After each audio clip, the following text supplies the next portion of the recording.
जिस तरह से विनय कटियार ने बयान दिया और उन्होंने साफ लफ्जों में कहा कि अयोध्या मुसलमानों को खाली कर देनी चाहिए और यहाँ पर ये हिंदू नगरी है, यहाँ मुसलमानों का कोई काम नहीं और ना ही मस्जिदों का काम। जमीन किसी के बाप दादा की नहीं है, हमारे मुल्क के कॉन्स्टिट्यूशन ने हमें राइट दिया है। लिहाजा जहाँ पर जिसका दिल चाहेगा, जहाँ पर हिंदू का दिल चाहे हिंदू रहे, जहाँ पर मुसलमान का दिल चाहे मुसलमान। यह किसी के बाप की जागीर नहीं है कि अयोध्या में विनय कटियार ने कह दिया तो मुसलमान अयोध्या खाली कर दे।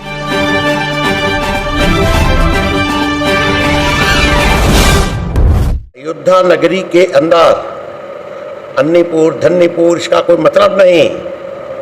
इस जिले के अंदर क्यों रहे वो लोग, जाएं नदी कुशवाड़ चले जाएं, गोंडा चले जाएं, बाकी जगह चले जाएं, बस्ती चले जाएं। यहाँ क्या काम है उनका?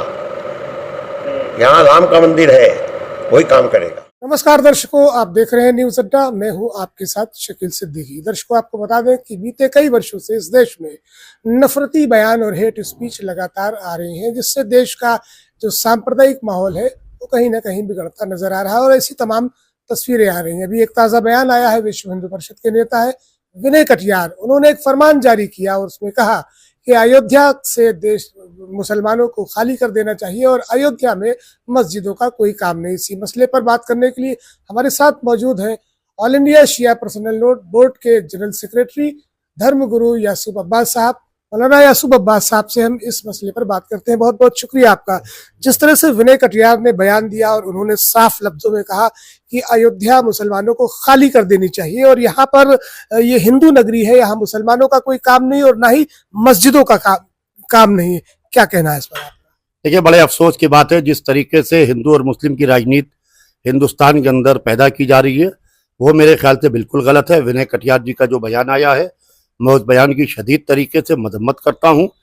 इसलिए जब वहाँ के ऊपर मस्जिद हटा दे, एक तो उन्होंने बाकायदा मस्जिद शहीद कराई पूरी तरीके से और मस्जिद शहीद करा के वहाँ के ऊपर मंदिर का निर्माण कराया गया। फिर उसके बाद में अब वो कह रहे हैं वहाँ के ऊपर कोई मस्जिद की तामीर नहीं हो सकती है। तो ये मामला बहरहाल देश की सर्वोच्च न्यायालय तक के बाबरी मस्जिद का मसला जा चुका है। लिहाजा हमने अदालत उज़्मा का एहतराम करते हुए हमने बाकायदा कहा कि जो अदालत उज़्मा का फैसला है हम उसके ऊपर राजी हैं, मगर इस तरीके का फरमान जारी करना मेरे ख्याल से बिल्कुल गलत है और ये मुल्क के माहौल को ख़राब करने की कोशिश हो रही है।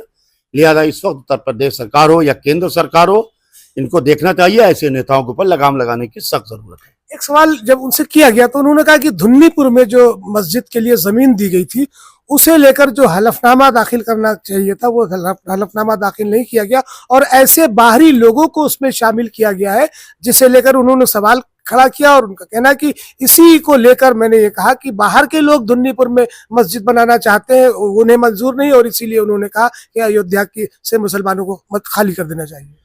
देखिए, जहां तक के बाहर की बात है तो राम मंदिर के लिए भी बाहर से बहुत चंदा आया है।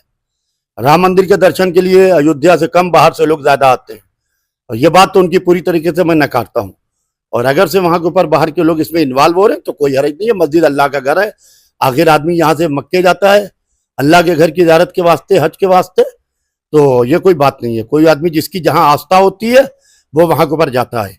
ये उनका बयान बिल्कुल उनके जहालत पर मबनी है, मैं इस बयान को कंडम करता हूँ। एक आखिरी सवाल, जिस तरह से लगातार ऐसे बयान आ रहे हैं, वो बरेली में मसला हुआ हो या फतेहपुर का मामला हुआ हो, ऐसे बयान आ रहे हैं जो संविधान के बिल्कुल खिलाफ है। क्या विनय कटियार बड़े हो जाते हैं कि संविधान छोटा हो जाता है? उसके प्रियम्बल में लिखा है कि इस मुल्क में हर किसी को रहने का पूरा राइट है।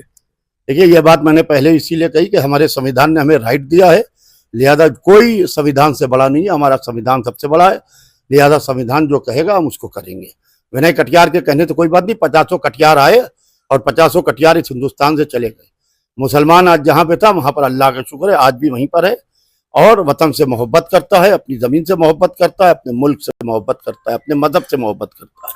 आखिरी सवाल, क्या इस मसले को लेकर शिया पर्सनल लॉ बोर्ड की तरफ से या मुस्लिम की तमाम जो मुसलमानों की तंजीमें हैं, इस पर कोई एहतजाज या प्रोटेस्ट इसके बयान के अगेंस्ट किया जाएगा?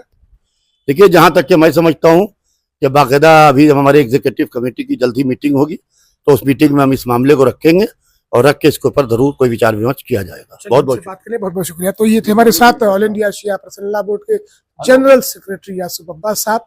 उनका साफ कहना है कि विनय कटियार जैसे लोग जिस तरह से बयान दे रहे हैं, इन बयानों का कोई मतलब नहीं है, क्योंकि देश संविधान से चलता है, देश के आईन से देश चलता है, विनय कटियार से नहीं चलता है। और विनय कटियार को अगर ऐसा लगता है कि जिस तरह से वो बयान दे रहे हैं कि अयोध्या से मुसलमानों को चला जाना चाहिए, तो मेरी नज़र में अगर मैं कहूँ तो विनय कटियार को देश छोड़कर हिंदू राष्ट्र नेपाल चले जाना चाहिए। फिलहाल इस पर तमाम तरह से भी कानूनी कार्रवाई शुरू हो गई है और कमेटी की तरफ से भी तमाम अभी बैठकें होनी है, लेकिन इस तरह के बयान देश को तोड़ने का काम कर रहे हैं और भारतीय जनता पार्टी और संघ के लोगों को इससे बचना चाहिए।